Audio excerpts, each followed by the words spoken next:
Dios les bendiga nuevamente. Soy el pastor Juan de Ministerios Portadores de su Palabra, dándole gracias por acompañarnos en esta transmisión y en este estudio de la palabra que lleva por tema Trabajemos en su misión con toda su misión, ya que todo creyente sabe que mientras Jesucristo estuvo aquí en esta tierra, su misión siempre fue la de revelar los secretos del reino hacia una humanidad completamente caída, sin esperanza alguna de entrar en el reino de los cielos. Acompáñenme pues en este estudio de la palabra que lleva por tema Trabajemos en su misión con toda su misión. Soy el pastor Juan de Ministerios Portadores de su Palabra. Comenzamos. Que Dios les bendiga nuevamente. Soy el pastor Juan de Ministerios Portadores de su Palabra. Gracias por acompañarnos, o gracias por acompañarme en este estudio de la palabra que he puesto por tema Trabajemos en su misión con toda su misión. La base bíblica que quiero usar se encuentra ahí en San Juan 20, del verso 11 al 23. Dice así la palabra de Dios. Pero María se quedó afuera, llorando junto al sepulcro. Mientras lloraba se inclinó para mirar dentro del sepulcro y vio a dos ángeles vestidos de blanco, sentados donde había estado el cuerpo de Jesús, uno a la cabecera y otro a los pies. Y le preguntaron: ¿por qué lloras, mujer? Es que se han llevado a mi Señor y no sé dónde lo han puesto, les respondió. Apenas dijo esto, volvió la mirada y vio ahí a Jesús de pie, aunque no sabía que era él. Jesús le dijo: ¿por qué lloras, mujer? ¿A quién buscas? Ella, pensando que se trataba del que cuidaba el panteón, le dijo: Señor, si usted se lo ha llevado, dígame dónde lo ha puesto y yo iré por él. María, le respondió Jesús. Ella se volvió y exclamó: Raboni, que en arameo significa maestro. Suéltame, porque todavía no he vuelto al Padre. Ve más bien a mis hermanos y dile: vuelvo a mi Padre, que es Padre de ustedes, y a mi Dios, que es Dios de ustedes. María Magdalena fue a darles las noticias a los discípulos y les dijo: he visto al Señor. Y les contaba todo lo que Él le había dicho. Al atardecer de aquel primer día de la semana, estando reunidos los discípulos a puerta cerrada por temor a los judíos, entró Jesús y, poniéndose en medio de ellos, les saludó: la paz sea con ustedes. Dicho esto, les mostró las manos y el costado. Al ver al Señor, los discípulos se alegraron. Algunos textos de apoyo también podemos encontrarlos ahí en Mateo 28, 16 al 20 y Mateo 24, 46. Entonces, el propósito de este tema o de este estudio de la palabra es reconocer que estamos viviendo en los últimos días de la gracia y que es necesario cumplir con la misión encargada por Cristo a su pueblo. Durante el tiempo que Jesús estuvo en esta tierra, su misión fue la de revelar los secretos del reino de Dios hacia una humanidad completamente caída y sin esperanza alguna de entrar en el reino de los cielos. Cuando Pablo le escribe a la iglesia de Efesios en el capítulo 1 y en el capítulo 2, Pablo les afirma y les dice que antes vivíamos sin esperanzas, sin salvación y alejados del reino. Si recuerda bien, en el texto de apoyo usé la cita que hace referencia a la Gran Comisión, con el objetivo de refrescar un poco cuál es la misión de todo creyente. Quiero usar algunos ejemplos dados por el mismo Señor Jesucristo mientras estuvo aquí en esta tierra, solo para hacer énfasis en lo que Cristo quería mostrarnos con respecto a lo que fue o a lo que es su voluntad con respecto a ir y buscar al perdido. El primer punto que quiero tocar trata sobre los momentos exactos o los encuentros exactos de Jesucristo con ciertos personajes en la Biblia. Tal es el tema de los 10 leprosos. Ahí en Lucas 17, del 11 al 19, vemos que un día, siguiendo Jesús su viaje a Jerusalén, pasaba por Samaria y por Galilea. Cuando pasaba o cuando estaba por entrar en un pueblo, salieron a su encuentro 10 hombres enfermos de lepra. Como se habían quedado a cierta distancia, gritaron: «Jesús, Maestro, ten compasión de nosotros». Al verlos Jesús les dijo: «Vayan y preséntense a los sacerdotes». Entonces resultó que cuando iban en camino quedaron completamente limpios. Uno de ellos, al verse ya sano, regresó alabando a Dios a grandes voces. Cayó rostro en tierra a los pies de Jesús y le dio las gracias, y no obstante que éste era samaritano. Cuando leemos esta historia en la Biblia, pudiera parecer casualidad o un golpe de suerte para estos leprosos que ya habían quedado completamente desahuciados de la sociedad. Pero la realidad no es esa, porque sabemos que Jesucristo lo planea todo a su perfecta voluntad para mostrar su poder y su misericordia a todo aquel que cree en Él. Estos leprosos que habían sido ya completamente desahuciados de la sociedad, estos leprosos que estaban quizás ahí ocultos, escondidos por reglamentos de la ciudad para evitar contagio con las demás personas, yo no dudo que en sus mentes y en sus corazones llegaban esos pensamientos de estar con la familia, de estar reunidos en esos días festivos, en esos cumpleaños, en esas celebraciones que hacían en compañía con sus hijos, con las parejas, con los familiares, con sus padres, en dado caso de haber sido personas que no estaban casadas. Pero no, la situación de ellos había llegado al punto en de que ya nadie quería estar cerca de ellos, estaban completamente desahuciados. Esa es la realidad de la situación en la que estamos viviendo en el día de hoy. La gente es desahuciada, la gente es separada, la gente es segregada de sus seres queridos, de la misma sociedad. Pero para Jesucristo ese no es un problema, pues Él siempre está dispuesto a cruzar todas las reglas, no quebrantarlas, sino cruzarlas, porque Él es el hacedor de la ley. Él está dispuesto a ir más allá de lo que el ser humano quiere hacer para allegarse a esas personas que en algún punto de su vida están desahuciados, están aislados, están segregados de la sociedad. ¿Y para qué?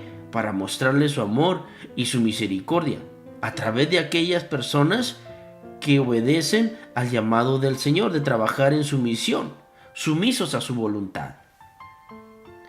También vemos otro de los encuentros y de los momentos exactos que Jesús se encontró con la mujer samaritana. Y eso lo podemos nosotros ver ahí en San Juan capítulo 4 del verso 1 hasta el 26. La historia de la mujer samaritana es muy conocida entre los creyentes, pero va más allá de una simple historia. Pues el plan de Jesús fue estar en esa misma hora y en ese mismo lugar con el único objetivo de extender su perdón y su bondad a aquella mujer que toda una ciudad o comunidad ya la tenía por indecente. Es fácil, como mencionaba anteriormente, que la misma gente se empiece a segregar, se empiece a apartar, porque es muy común entre las personas señalar a las demás personas. Nosotros en realidad no estamos encargados de señalar a nadie ni decirle cuál va a ser o qué es lo que deberían de estar haciendo con respecto a cómo manejar su vida.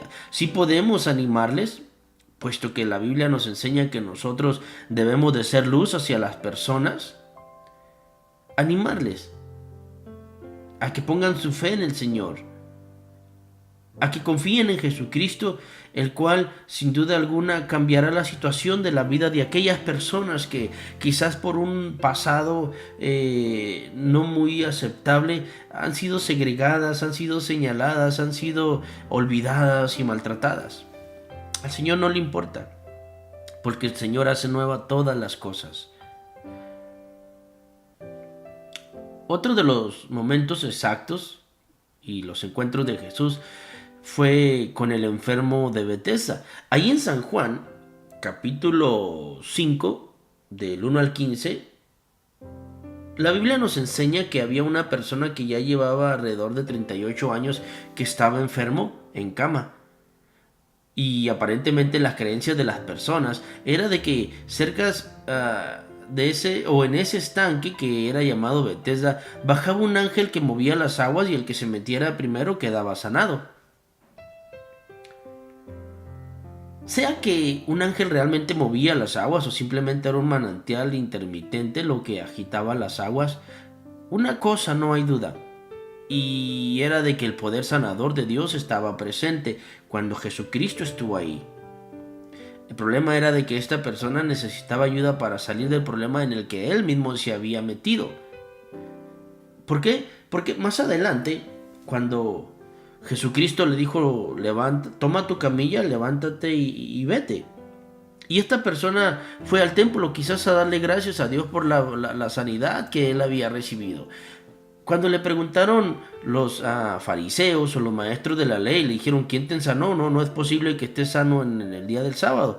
La respuesta de él, bueno, la persona que me dijo, levántate y vete, me sanó. No sé quién es. Después vemos que Jesucristo se le apareció nuevamente en el templo y le dijo, mira, vete, pero no peques más, para que no te venga o te suceda algo peor. En Lucas capítulo 5 también relata la historia de un leproso. Y yo le pregunto a usted, ¿sabía el Señor Jesucristo de esa necesidad de pasar por ahí donde estaba aquel leproso? Yo creo que sí. Por eso es importante que todo creyente conozca la voluntad de Dios. Ya que vemos la respuesta de Jesucristo cuando el leproso le preguntó, si quieres, puedes sanarme. Y la respuesta amorosa, linda, tan hermosa del Señor fue, quiero. Eso es lo que le contestó el Señor. Si nosotros conocemos cuál es la voluntad de Dios, nosotros vamos a tener un corazón inclinado más a lo que el Señor Jesús quiere. A mí me conmueve mucho esta historia porque el leproso sabía que no era quizás digno de ser sanado. La Biblia no relata cuál era el tipo de vida que esta persona llevaba, pero una cosa sí el Señor Jesús miró en ese momento y es esa humildad de corazón con la que el leproso le preguntó al Señor, si quieres, puedes sanarme. Quiero, le contestó el Señor. También podemos ver otra de los encuentros de Jesús con un ciego. Ahí en Lucas, en el capítulo 18, nos relata la historia de un ciego. Muy conmovedora también la historia. ¿Por qué? Porque relata la historia o la Biblia de que cuando Jesús iba pasando, o al acercarse Jesús a Jericó más que nada, estaba un ciego sentado junto al camino pidiendo limosna. Y cuando oyó a la multitud que pasaba, él preguntó, ¿qué pasa? Jesús de Nazaret está pasando por aquí, le respondieron. Jesús, hijo de David, ten compasión de mí, gritó el ciego. Recordemos que la fama de Jesucristo de sanar a las personas ya había sobrepasado ya las ciudades, ya era muy conocido Jesucristo por el tipo de sanidad que él estaba llevando alrededor. Me imagino que cuando le dijeron a aquel ciego quién estaba pasando por ahí, yo creo que esa luz de esperanza brilló en su corazón y él empezó a gritar a gran voz diciendo: Jesús, hijo de David, ten misericordia de mí. Aunque la gente le empezó a reprender, ahí en el verso 39 dice que los que iban adelante le reprendían para que se callara. Pero aquel ciego no estaba dispuesto a que un grupo de personas iba a robarle la oportunidad de quedar sano. Y él insistía gritando: Jesús, hijo de David, ten misericordia de mí. Él estaba decidido a ir contra todos si eso era posible. ¿Por qué? Porque él sabía quién era Jesús. Él sabía en su interior, en su corazón, que Jesucristo era la única esperanza o el único que lo podía sanar. Era el único recurso que le quedaba a aquel ciego de quizás volver a ver la luz del día, volver a ver a la familia, volver a ver a aquellas personas a las que él amaba. Cuando Jesús se detuvo y mandó que lo trajeran, el ciego se acercó y le preguntó: Jesús, ¿qué quieres que haga por ti? El ciego le contestó: Señor, yo quiero ver. Dice el 42 que el Señor le respondió: recibe la vista. Tu fe. Y es aquí donde quiero hacer un poquito de énfasis, donde dice: tu fe te ha sanado. Recordemos que aquel ciego, quizás al igual que muchas personas enfermas, habían quizás ya gastado los recursos y lo único que les quedaba era la fe. Y aquel ciego estaba decidido a ir contra todos con tal de haber realizado su sueño, de haber realizado su sueño, y era de volver a tener la vista. Y gracias a la fe que aquel ciego mostró, el Señor Jesús lo pudo sanar. El punto número 2 que quiero tocar es la disponibilidad de ir. Ahí en San Juan, capítulo 4, del verso 35 hasta el 38, el escritor, Jesús hace una parábola, habla en una parábola. Y dice, cuando el Señor le estaba hablando a los discípulos: ¿no dicen ustedes que todavía faltan 4 meses para la cosecha? Yo les digo que abran los ojos y miren los campos sembrados. Ya las cosechas están listas. Ya el segador recibe su salario y recoge el fruto para la vida eterna. Ahora, tanto el sembrador como el segador se alegrarán juntos.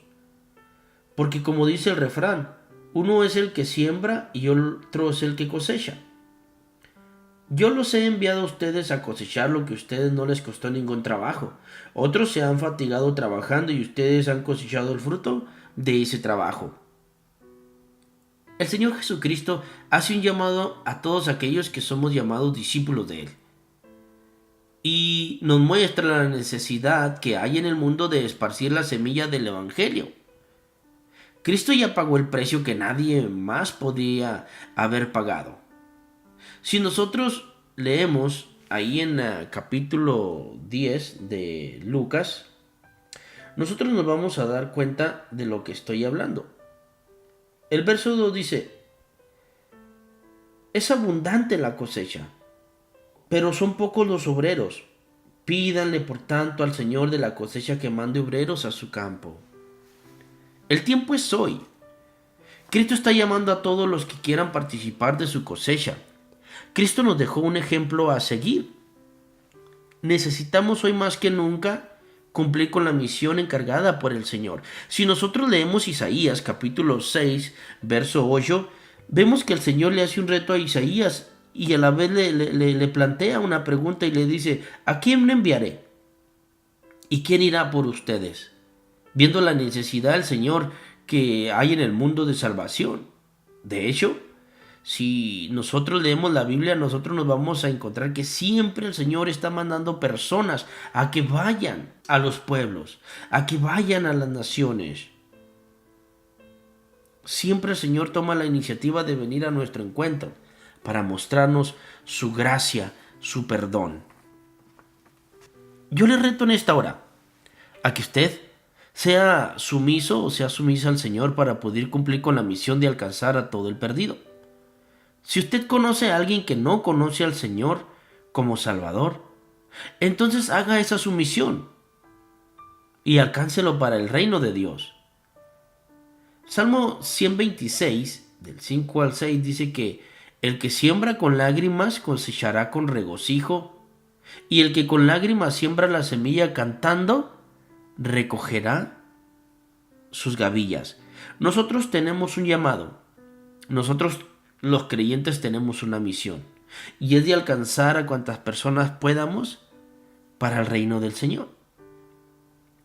Lucas 8:16 dice que nadie enciende una luz y la esconde debajo de la cama. La realidad es de que nosotros que hemos sido llamados luz debemos de ser luz a los ojos de las demás personas. Mostrarles que hay esperanza, que no importa cuál es el pasado, que no importa quiénes han sido en algún tiempo. En Jesucristo hay esperanza y el Señor puede hacer todas las cosas posibles y nuevas. Quiero concluir con esto. Isaías 52:7 declara: cuán hermosos son los pies sobre los montes del que anuncia las buenas nuevas de salvación. Y el apóstol Pablo también en su carta a los romanos lo escribe ahí en el capítulo 10 y hace alusión a lo que Isaías está hablando. Si leemos del verso 13 en adelante dice: porque todo el que invoque el nombre del Señor será salvo. Ahora bien, ¿cómo invocarán a aquel a quien no han creído? ¿Y cómo creerán en aquel de quien no han oído? ¿Y cómo oirán si no hay quien les predique? ¿Y quién predicará sin ser enviado? Así está escrito. Qué hermoso es recibir el mensajero que trae buenas nuevas de salvación. Necesitamos trabajar y cumplir con la misión del Señor, sumisos a su voluntad. Si usted conoce a alguien, háblele del amor salvador de Jesucristo, de la esperanza que hay en Él. Yo soy el pastor Juan de Ministerios Portadores de su palabra. Dios les bendiga.